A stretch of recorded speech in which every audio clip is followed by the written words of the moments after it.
Hello, hello, hello. I am back with another ZwoBot tutorial, and this time I'm going to be looking at the Black module. So this is new to ZwoBot version 2.9. So at the time of recording this video, it's not live yet, but it should be soon. And what it allows you to do is create a fade effect, so fade to black or fade to white. So if you don't have any external video editing software, it means you could create a whole video within ZwoBot and you can add a nice little fade at the end or at the beginning, or indeed anywhere in your video. So I've already dropped it into my project and I've got this video that I have loaded into my player. There's not many parameters here. As you can see, we've got this dry and wet dial, which just controls the amount of black, or if you choose white down here, it's the amount of white.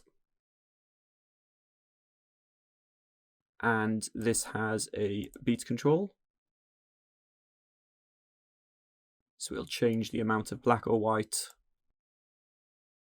in time with the beat. And we've also got some sound reactive controls here. So it's changing, but you can't hear it because I've muted the track. And then down here we've got our normal blend modes. There is this flip contrast mode, which isn't on the other ZwoBot modules, so that's exclusive to this. And then we've got this T button, which stands for texture, and that kind of changes the way the effect works. As you can see, instead of just changing the amount of black and white, it kind of makes a texture of it, which then changes depending on whether it changes position depending on whether you've selected black or white. So if you did want to create just a basic fade, the best way to do it would be to automate it in arrangement mode here. So say I wanted this, I was making a video for this track and I wanted it to fade out at the end. I'm going to make this smaller. What I can do, hit A on my keyboard. Oop, I was already in it, but if I wasn't, I'd hit A to get into it. And now I'm in automation mode, and I can click on this dial. And we can see now it's been selected here. So this means now I can apply automation to this parameter. So 0 is no black. I'm on white at the moment, so I'm just going to go back. Change it to black. And then this is completely black, 11. So I can control how long it takes to fade out here, and now if I watch it, you'll see it has that fade.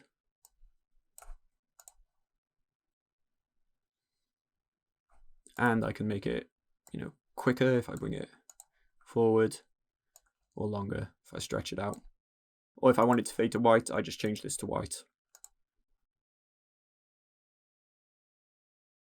And you can obviously do that anywhere in the track. So you could have it at the start if you wanted it to fade in, or at the end if you wanted to fade out.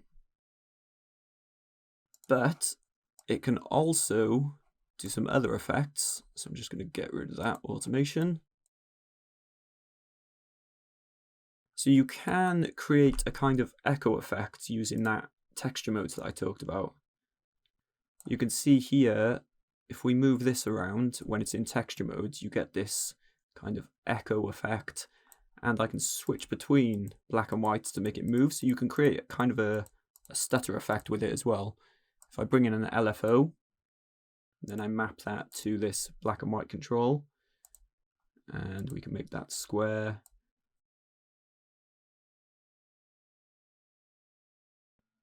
You could also apply sound reactive controls to this, just to make it a bit more varied. And you can whack up the jitter on the LFO.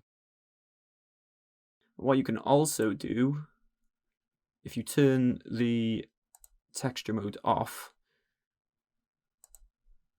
and you can put it to difference, you can create this kind of strobe type effect as well, which looks quite good when you've got something that is black and white. If you turn it right up. And you can also experiment with the different blend modes.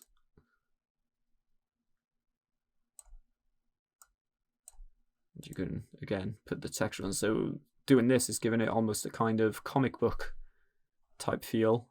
So there's a few different effects you can get with this. Even though it was made primarily to create fade-ins, you can do some other cool stuff with it if you just experiment around with it. And then obviously if you want to get specific changes at certain points in your track, you can just go into automation mode in arrangement view, and say I want this LFO to only come in when the beat comes in. I'll just click this device on off to get it available to change up here,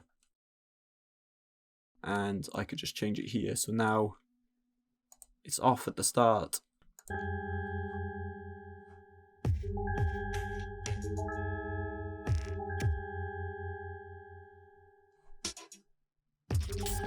And there we go. It turns on when the beat comes in. And obviously you could have the blend mode change, you could have the texture come on and off whenever you want, if you want a specific point in the track to change it. So that's the Black module. Hopefully you found that interesting, and keep an eye on the channel for more ZwoBot videos coming soon.